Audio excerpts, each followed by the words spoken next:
UPPL खौहाय out खालामनो हादों मोजां सरकार लाबोनांगौ होननानै माखासे बाथ्रा बै इराकदाव जायबा मिडिया बाइटखौ होदोंमोन आंनि एगेन्स्टआव बिथाङा बे खोथाखौ बुंदों। दा बेहाय आंनि फारसे मानहानि केसनि बाथ्रायावहाय बिथांमोननि रेपुटेसननि बाथ्रा बिथाङा फोरमायनो सानदोंमोनब्ला दिनै बिथाङा स्पष्ट खालामना लाबाय जे बिथांमोना दिनै मोनसे माहारियारि फरायसा आफादनि थांखिजों दिनै बिथांमोना आवगायबोआखै। बिथांमोना स्पष्ट जे दिनै बिथांमोना मोनसे मन'पलि गेम गेलेदों। बिथांमोना दिनै राजनितिक हान्जाफोरजोंहाय कमप्रमाइज जानानै खामानि मावनायनि थांखिजों बिथांमोना आवगायबोदों होननानै आं बुंनांगोन। मानोना बिथांनि बुंनायजोंनो स्पष्ट बिथाङा दिनै गावखौ आं जोङो हिर' होननानै BPF बा बर्तमाननि समाव आथिखालनि समावहाय खुंथाय गोहोआव थानाय BPF सरकारनि फारसे गावसोरखौनो हिर' होननानै प्रमान होनो थाखाय नैबे खोथाखौ बा आंनि फारसे एलिगेसनखौ बिथांमोना लाबोदों आरो बे बुंनाया गावनि खुगाजोंनो दिनै बेरखांबाय। बिथाङा जे बुंदों UPPL खौ दिनै जोङो आउट खालामनो हादों होननानै बुंनानै स्पष्ट खालामो। बिथांमोना मोनसे माहारियारि बादनि थांखिजों आवगायबोआखै। बिथांमोना दिनै गावसोरनि पार्सनेल व्यक्तिगत लाबालाबनि थाखाय दिनै संगठनखौ एक्सपेल खालामजाखांनायनि उनावबो नाथायहाय जुजिगासिनो दङ आरो जोंनि गेजेराव मोनसे गाज्रि थासारि सोमजिहोनो थाखाय बिथांमोना थांखि लाबाय थादों। नैबेखौ आङो बुंनानै दिनैनि नैबे बिबुंथिखौ फोजोबनो सानो। गिबियावनो मिडियानि अनसायगिरि नोंथांमोनखौहाय रोजा रोजा साबायखर बावनाय थाबाय। जोंनि बाक्सा जिल्ला डिस्ट्रिक्ट कमिटि BoNSU आफादनिफ्राय आङो आखान्थि नेहाथारि हिसाबै नैबे दिनै प्रेस मिटखौ जोंनि मानगोनां आफादगिरि गोहोम नार्जारि आरो गाहाय नेहाथारि दिगान्त मोसाहारि बिथांनि प्रेजेन्सआव नैबे प्रेस मिटखौ लानाय जादों। एक्जेक्टलि मैयानि समावहाय मोनसे खौरां बिजोंनि गेजेरजों बनजित मनजिल बसुमतारी आरो बिथांनि एक्सपेल ग्रुप बिथांनि BoNSU आफाद होननानै जायखौ बिथांमोना बुंना लाबाय थायो बिथांमोनाहाय इराकदाव वारि बिथाङा मोनसे प्रेस बाइट मिडिया बाइट हरदोंमोन। बेवहाय बिथाङा जोंनि फारसे माखासे एलिगेसन लाबोदोंमोन। मानि थाखाय आङो मोनसे मिडियानि गेजेरजों इउटुब चेनेलनि गेजेरजों आरो फेसबुक पेजनि गेजेरजों मोनसे क्लिप्स फोसावनाय जादोंमोन। बियो मोनसे टिट फर टेट होननानै आङो सानो। बिथांमोननि जाबायदि बुंनाय नैबेनि फारसे आङो काउन्टार मोनसे बाइटखौ हरनाय जादोंमोन। दा खोथाया बेनो स्पष्ट। बेवहाय आङो सिन्डिकेट होनना बाथ्राखौ मेनसन खालामदोंमोन। मानि थाखाय आं बेखौ फारि नोंथांमोनहाय फोरमायलांगोन। दा गिबियावनो जों बुंनो लुगैयो जोङो बिथाङा बुंबावदों जे जोङो BoNSUनि खुनु सोद्रोमा नङा बा जोंहा BoNSUआवहाय खुनु दिनैसिम एख' अबदान गैया होनना बिथाङा बुंदों। बे खोथाखौ लानानै आङो स्पष्ट खालामनो लुबैयो 2022 सेप्तेम्बर दाननि समावहाय जोङो सुबुनखाता खोन्दो हिसाबै आंनो निजे गाहाय आफादगिरि हिसाबै आङो अथ टेकिं लानानैहाय आफादखौ सालायबोबाय थादोंमोन खोन्दो हिसाबै। फर्मेलि जोङो थाङै दिनै आङो बाक्सा जिल्ला BoNSUनि आखान्थि नेहाथारि हिसाबैहाय बिबानखौहाय लानानै सोलिबोगासिनो दं आरो मावबोगासिनो दं खामानिफोरखौहाय। नाथाय हरखाबै दाख्लै जोङो मोनसे प्लान्टेसन ड्राइभ लानायनि समाव बे दिनखालिनो आङो मोनसे बाइट हरनायनि उनाव बिथाङा नैबे मैयानि गेजेराव बिथांमोना बे मिडियानि गेजेरजों बेखौ फोसावहरदों। दा बुंनो गोनाङा बेनो बिथांमोनासो मोनसे एक्सपेल ग्रुपनि पार्टि आरो जोंखौसो उल्थायै दिनै एक्सपेल ग्रुप होननानैहाय दिनैनि नङा बेयो बहुद सिगांनिफ्रायनो बिथांमोना जोंखौहाय बेफोरबायदि एलिगेसनखौ लाबोबाय थादों। नाथाय जोङो सानदोंमोन बेफोर खोथाखौ जोङो नेवसिगारनानै जिथु हारिनि थाखाय मावनो होनानै ओंखारबोदों, जिथु जोंनि दासिमबो जाफुङै माखासे आद्रा सिमांफोरखौ जाफुंहोनांगौनि सार्थआव दिनै जोङो ओंखारबोदों। बे हिसाबै जोङो बै फिसा बिथांमोननि एलिगेसन बा जोंनि फारसे जि इसिङारि नांलाय खमलायखौ जोङो दोनथ'लायनानै बैफोरखौ जोङो बांद्राय इम्परटेन्स लायाखैमोन। नाथाय दिनैनि समावहाय बेनि फारसे बुंफिननो गोनां जादों। आं बुंनो लुगैबावो थांनाय 24 नभेम्बर 2025 मायथाइयाव मिरु BoNSUनि रिजलिउसन मोनसे लानाय जादोंमोन। एडभाइजार मानगोनां जोंहा मनन्जय दैमारि सारनि प्रेजेन्सआव आरो बर्तमाननि जोंनि आथिखालनि आफादगिरि ब्रिटेन इस्लारि सार बिथांमोननि दैदेननायावहाय जोङो बनजित मन्जिल जायखौहाय बिथाङा गावखौनो गाव सिंह होननानै बुंबाय थायो, किं इज किं होननानै बुङो, सिंहआ सिंहआनोखा बेफोरबायदि होननानै गाव फोसावना लादोंमोन। बेनि एगेन्स्टआवनो नैबे दिनैनि बे प्रेस मिटआ लानाय जादों। बिथांमोनखौहाय रिजलिउसन लानानै एक्सपेल खालामनाय जादोंमोन 4 डिसेम्बर 2025 आवहाय अफिसियेलि बिथांमोनखौहाय एक्सपेल खालामनाय जायो। एक्सपेल खालामनायाव माखासे बिबानगिरिफोर दंमोन, जेरैहाय आफादगिरि फाउन्डार बनजित मन्जिल दैमारि बसुमतारी ना, ओमफ्राय इरागदाव वारि जायबा बे मिडिया बाइटखौहाय होदोंमोन, ओमफ्राय वाटिं वारि ना, बेनिफ्राय वारि ना नार्जारिमोन, सरि, ओमफ्राय नबज्योति जोंनि बाक्सानिनो बिथाङाबो, उदालगुरिनि नबज्योति बिथाङाबो बेहाय एक्सपेल खालामजादोंमोन आरो।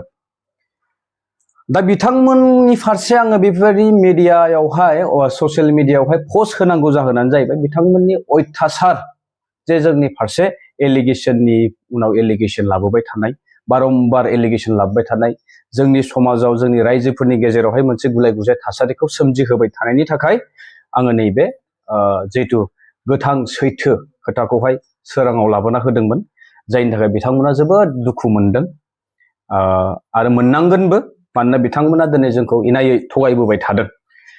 बिथाङा फार्स्टआवनो एक्सपेल जाखांनायनि उनाव दाउदैनि सिन्डिकेट खालामदों होननानै जोंखौ एज आ हल फुरा माहारियारि जोंनि बड' नेसनेल स्टुडेन्ट इउनियननि अर्गेनाइजेसनखौनो दागो फोनांबोदोंमोन, नाथाय जोङो सिरि थाबोदोंमोन। बिथाङा गावखौ फाउन्डार होनना बुंदों, आं बेखौसो बुंनो लुबैयो, दिनै फाउन्डारबालाय मा जानो, बिथाङाबो सासे मानसिसो, गोरोन्थिया बयजोंबो जायो, नङा होमबा? बे जाहोनाव बिथांनि माखासे आफादनि नेमखान्थि बादियै जायैनि जाहोनाव बिथांखौहाय एक्सपेल खालामनाय जादोंमोन। मानि थाखाय एक्सपेल खालामदों बेवहाय गोबां गोथौ जाहोन दंबावो, आं बेखौ दिनै बुंजोबनो लुबैयाखै, नाथाय बिथांखौ एक्सपेल खालामनाया बियो थन्न जोंनाव अफिसियेल रेकर्ड दङ। बेनि उनाव बिथांमोना एक्सपेल ग्रुपआसो जोंखौ उल्था एक्सपेल होननानै दिनै गोरायै खौरां बिजोंनि गेजेरजों फोसावबाय थानो नागिरो। आरो मोनसे खोथा बिथांमोना बुंबावदों जे एडभाइजारखौहाय एक्सपेल खालामदों, मनन्जय दैमारि सारखौहाय एक्सपेल खालामनाय मोनसे लेटार बिथांमोना फोसावो। आं बुंनो लुबैयो, दिनैसिम जोङो खुनु अर्गेनाइजेसनावहाय नुफेराखै जे सोरबा बोसोनगिरिखौ एक्सपेल खालामनाय। दिनै बोसोनगिरि हिसाबै जोङो समाजनि जाय माने हाइलि इन्टेलेक्चुयेल्सफोरखौ लानानै जायबा माने गोलाव सम हारिनि थाखाय अबदान होबोनाय बा बै बिथिङाव बिथांमोना एक्सपार्ट, बिथांमोनखौ जों एडभाइजार महरैहाय लायो। बिथांमोना जोंनो मोजां मोजां बोसोन होयो। बिथांमोननि बोसोनजों जोङो जोंनि अर्गेनाइजेसन बा आफादफोरखौहाय सालायलांनो थाखाय जों खाबु मोनो। बिथांमोनखौ एक्सपेल खालामनो हानाय बनजित मन्जिल लादार बिथांनि अर्गेनाइजेसनखौ सोर बे मोन्थायखौ होखो? बे मोनसे आंनि सोंथि। आरो बिथांमोना बुंबावो, ब्रिटेन इस्लारि बर्थमान जोंनि BoNSU आफादनि आफादगिरि बिथांखौहाय बिथांजों दैदेनजानाय दिनैनि BoNSU आफादखौ बुंदोंमोन, जेराव मनन्जय दैमारि बिथांनि दैदेनजानाय बे BoNSU आफादखौहाय बिनि सोद्रोमाफोरखौ खाख्रब खासि बुनांगौ, खाना दोननांगौ, सास्ति होनांगौ होनना बिथांमोना फोसावबाय थाबोदोंमोन। बेयो दिनै नोंथांमोना नायनो हागोन, गोबांथार निउस मिडिया पर्टेलफोरावहाय बेनि थन्न थन्न रेकर्डफोरा दिनै रेकर्ड जानानै दङ। लोगोसेनो आङो आंनि फारसे आंनि बेक्तिगत खोथाखौ बुङोब्ला, बिथाङा इरागदाव वारि बिथाङा बुंदों जे आङो खुनु BoNSUनि सोद्रोमा नङा बिदि होननानै बुंदों, इउटुबार होननानै बुंदों। इउटुबार आं एक्सेप्ट खालामो, आंहा मोनसे निजा पार्सनेल मोनसे प्रफेसनेल पेज मोनसे दङ, आं बेखौ सालायो। बेनि अनगाबो आङो BoNSUनि बिबानगिरि 2022 मायथाइ समनिफ्राय सेप्तेम्बर दाननिफ्रायनो आङो BoNSU आफादावहाय गोख्रोङै मावबोगासिनो दं। आं अलरेडि मेनसनबो खालामखांबाय। दा बिथाङा इरागदाव वारिजों लोगोसे सानैसो बिथांजों थाफानाय मिडियायावहाय जे बाइट होदों, बिथाङा बुंदों जे 1 crore मानहानि केस आंनि फारसे होनाय जाबाय होनना बुंदों, फाउन्डार प्रेसिडेन्ट बनजित मन्जिलनि फारसे एलिगेसन लाबोनायनि थाखाय एबा सारा BoNSU आफादखौनो बदनाम खालामदों होननानै बिथांमोना बेबायदि अजदखौ लाबोदों। आं 1 crore मानहानि मोनसे केस आंनि फारसे होदों।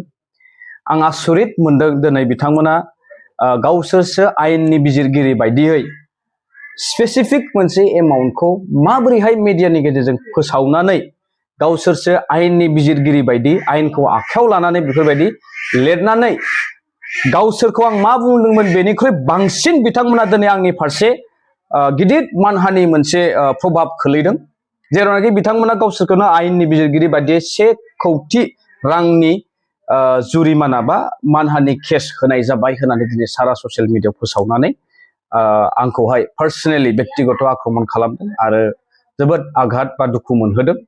बेनि थाखाय आं बिथांमोनखौ कन्डेम खालामो, बिथांमोननि सर्ट नलेजनि थाखाय, सुंद' बिथांमोननि जे साननाय नैबेनि थाखाय आं बिथांमोनखौ बेखिनिखौ बुंनो सानो। आरो आंनि प्रमान नांबावगौबा दिनै आंजों लोगोसे नै आफादगिरि आरो नेहाथारि बिथाङा लोगोआवनो जफानानै दङ आरो जोंनि बाक्सा जिल्लानि गोबां बायदि बायदि बिबानाव थानाय सोद्रोमाफोरा आंजों लोगोसे दंफाबावो। दा बेनो आरो मोनसे खोथा बिथाङा बुंबावदों इरागदाव वारिया, आं सानो बिथाङा गोबां नलेज लानो गोनां दंबावो। जुदिह बिथाङा दिनैनि समावहाय बनजित मन्जिल दैदेननाय BoNSUआवहाय मा बिबानाव दङ आं बेखौ स्पष्ट मोनथिया। बिथाङा बुंबावदों जे सन्जय बर' बिथांखौहाय आङो दिनैनि थारिखआव कन्ट्रल खालामनो हाया, बिदि बेक्तिया जोंनि मालाबाबो जानो हाया होनना बुंदों। बिथाङा नैबे डेम'क्रेसि हादोराव आंनि पार्सनेल लाइफआव इन्टारफेयर खालामनो फैग्रा सोर? बिथाङा आंखौ मानो जाहोनाव कन्ट्रल खालामनो गोनां खोथाखौ बुंखो आं बेखौ सानना मोनासै। आरो माखासे खोथा दंबावो, आङो बांद्राय गोलाव बुंनो सानाखै। मोननैसो खोथाखौ आं नोंथांमोननि सिगाङावहाय सोराङाव लाबोना होनो लुगैबावो। इरागदाव वारि आरो जाय बिथांमोना दिनैहाय निउसाव फोसावदों जे आंनि फारसे बे मानहानि केसनि बाथ्रा बुंदों, सम जायोब्ला उननि समाव जोंबो नांगौ बायदि राहाखौ आयेननि सहजोंजों जोङो लागोन आरो बेनि गोबां तथ्य जोंनि गेजेरावबो दङ। आरो जिहेतु बियो मोनसे डिबेटसोमोन, ससियेल मिडियायाव सोलिबाय थानाय डिबेट, बिथांमोना जा बुंदों बेनि खेंफोरथि आङो हरदोंमोन। बिथांमोना जेरैहाय जोंखौ माखासे रां रुफा माने दाबिनाय बिनाय बा फैसा बुथुमनानै फैसानि मोनसे सिन्डिकेट सालायनाय होनना बुंबोदों, नैबेनि एगेन्स्टआव आंबो बिथांमोनखौ फंनैसो बुंनाय जादों। बाखि आयेननि बिजिरनायनि गेजेरजों थारैनो जुदि बिथांमोना केस होमारदोंबा सोर सैथो सोर नंखाय बेखौ जोङो फैबाय थानाय समावहाय रोखा रोखा मोनथिना मोनगोन। खिन्थु दिनै आङो मोनसे खोथा स्पष्ट बुंनो लुगैबावो, इरागदाव वारि बिथाङा जाखिनि खोथा बुंदों बिथाङा खिन्थु गावनि बुंनायाव गावनो गाब्रगोन होननानै आं सानदों। आरो बिथाङा जाखिनि एलिगेशन्स दिनैहाय आंनि फारसे बुंदों, खिन्थु दिनै एभिडेन्सफोरा बुंगोन बिथाङा दिनै मा मा खोथा बुंबोदों आरो थांनाय समफोरावहाय बनजित मन्जिल बिथांनि दैदेननाय BoNSUआ जोंनि फारसे जाखिनि बा आफादनि फारसे जाखिनि एलिगेसन होबोदों बैफोरखौ जोङो खिन्थु नायबिजिरजोबनानै नोंथांमोननो सम जायोब्ला इयुननि समावहाय बेनि थन्न थन्न आपडेटखौ होलांबाय थागोन।